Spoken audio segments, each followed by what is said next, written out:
Alright, now what we're going to do is on your string itself, I have a little knock that I like to put because this string, the serving on some bows are just a little bit higher.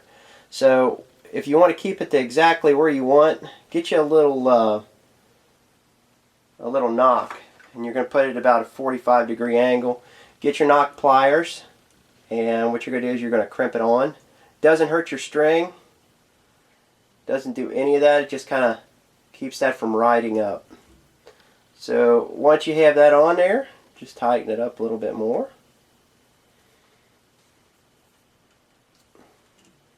And you're good. Okay, so you have that pulled through. Okay. And you have to time this rest. So you're going to knot it, come through like that, just put a temporary knot on it. And what you want to do is when you pull it down, it's going to pull through to where the rest actually is supposed to be. And so it'll work really well here. Let's see. Let's see if we're cooking with some gas here. Okay, so we got it tight, like I said. Always put an arrow in it. This one, it's on 74 pounds, so it's kind of heavy. Just be careful when you pull them back. We'll go ahead and we'll pull this one back. See how it raised the launcher arm up. Have that, so it's already timed, which is excellent. Put it back in my vise. Lean it forward, take this arrow off. And what Bear recommends, or I'm sorry, Trophy Ridge recommends, is to pull it back through about 1/8 of an inch or so. And you just kind of wrap it around. You're going to come over. You're going to come under. And then around to the edge of where this is. Now a quick step before you actually set this in place is you're going to want to make sure that you have a little bit of slack on it, because it'll pull tight when you pull it back. So you have that. You need to take and put your little shelf on. Sorry about that. I'm a little bit of, like I said, a mess today over here. So we put our shelf on, peel the back off like so. Get you a reference arrow, which is a smaller one, a diameter, and wherever you're going to put it. And you're basically going to put it at the end of your shelf on there like this. So it's going to rest on that shelf itself when you draw your bow. This is great to have it in the proper place, because when you got that big bow or big deer coming in and you have to raise back down waiting for a shot, it's not going to make that sound like that. So I can't stand that sound. I like a bow extremely quiet when I hunt. I'm not so much on speed. Speed's great.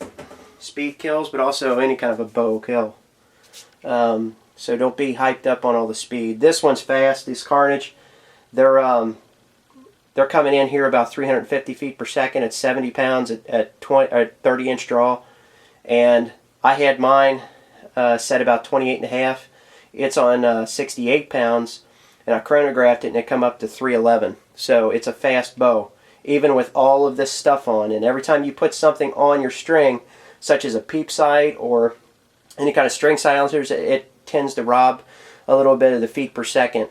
Not much, but it all adds up and takes away. So don't get frustrated if you get a bow home and it's like, oh, this bow's supposed to shoot 355 feet per second. You get it set up and then you start to chronograph it and you find out it's only shooting about 300. So you have to take into account what you're going to put on that bow. And when they do the IBO speeds, they're making sure that it's a 30-inch arrow at 30 inches at 70 pounds. So that's when they do the product testing. So just kind of keep that in mind. Now we've already had this set up. We got our string in place. What I want to do now is I'm going to go ahead and do me a knock. And a lot of people have different ways of tying knocks. Me personally, I like to tie a short knock. So I got a big spool of this stuff. I love it. Of course, I work on a lot of bows for friends. So I found that using a string that's about 4.5 works the best ever. So I'm going to just measure this off, cut it with my scissors. Use a pair of scissors. Don't use razor blade. Razor blade cuts it too clean, and you can't get the knot at the end because when you try to do it, it's kind of really difficult. So you're going to take it and you're just going to hit the bottom of it, make it all fluffy like this.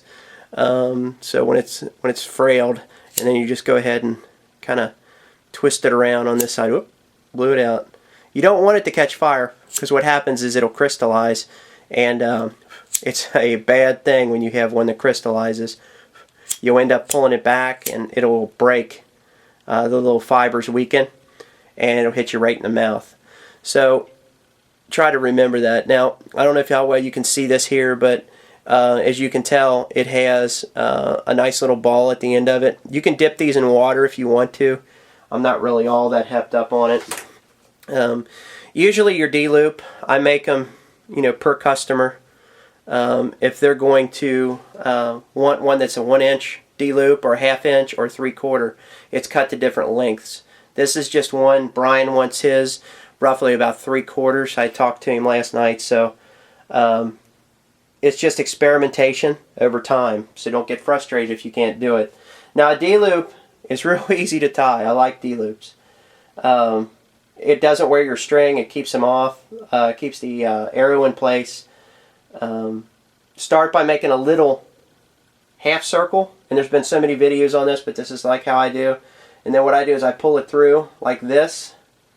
Your top D-loop or your top section is pulled through like this.